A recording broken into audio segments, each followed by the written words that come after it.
প্রায় ২ বছর আগে কিন্তু এই বেঙ্গলে একটা ঘটনা ঘটেছিল ৯ই আগস্ট। আর কি ঘটেছিল সেটা হয়তো তোমরা সবাই জানো। তাই তখন কিন্তু আমি নিজের মতো প্রত্যেকদিন ভিডিও পোস্ট করতাম। অ্যাকচুয়াল তখনও কিন্তু আমি আমার ভিডিওই পোস্ট করতাম। তো তখন আমাকে একটা মেয়ে কমেন্ট করেছিল যে, "তুমি এখনও কেন তোমার ভিডিও পোস্ট করছো?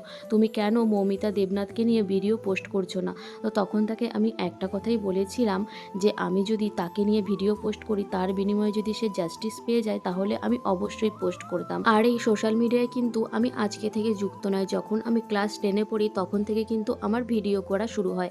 তখন কিন্তু আমার কোনো রকম ফোন ছিল না। আমি দিদির আইডিতে দিদির ফোন থেকেই ভিডিও করতাম। তারপর মাঝে কিন্তু লকডাউন পড়ে যায়, তখন ভিডিও মোটামুটি পুরোপুরি বন্ধ ছিল। তারপর কিন্তু আমি নিজের ফোন কিনে আবারও ভিডিও করা স্টার্ট করি। শুধুমাত্র কিন্তু সোশ্যাল মিডিয়ায় নিজের ভিডিও পোস্ট করেছিলাম বলে আমাকে অনেক কথা শুনতে হয়েছিল।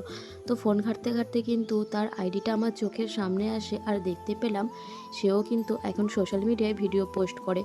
তো তাদেরকে উদ্দেশ্য করে আমি একটা কথাই বলতে চাই যে, তার বা আমার ওই মেয়েটাকে নিয়ে পোস্ট করার ভিত্তিতে কি মেয়েটার ভালোভাবে জাস্টিস পেয়েছিল? তো তোমাদেরকে একটা কথাই বলতে চাই, কাউকে খারাপ বলার আগে কিন্তু একবার হলেও ভাববে।